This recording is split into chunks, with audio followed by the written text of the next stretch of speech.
Alexandra. They're facing criticism over staff shortages in 2 Tennessee prisons, but now CoreCivic and the State Department of Correction must answer to lawmakers about failings at the private prisons. And as News Channel 5's Kyle Horan explains, the state could stop the DOC from operating. Kyle. Yes, it's not likely to happen permanently, but as of right now, they are not authorized to continue to operate. Now, the reason lawmakers are doing this is because they want to put pressure on the DOC to get CoreCivic in line. The private prison contractor is accused of having staffing shortages and not providing complete information to auditors.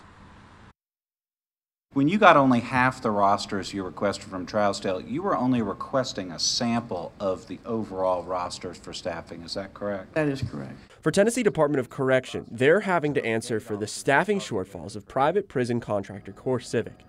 2 facilities in the state, Whitefield Correctional Facility and Trousdale Turner Correction Center, are having staffing issues, leaving dozens of positions open, working their staff long hours, and at Trousdale having incomplete or non-existent paperwork on staffing the auditors needed. DOC Commissioner Tony Parker was at the center of the questioning today. He's in charge of managing CoreCivic and says there's really no excuse for not being ready for an audit. The comptroller went in and asked specific questions, asked for specific documents.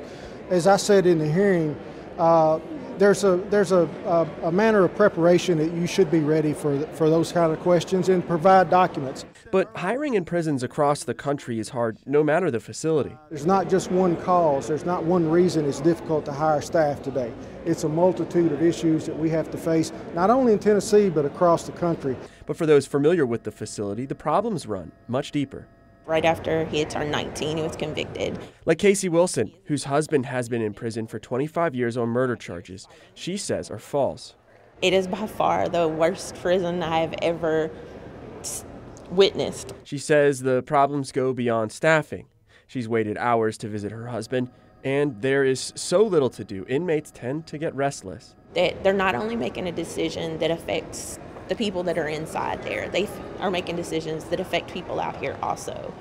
And I think they lose sight of that.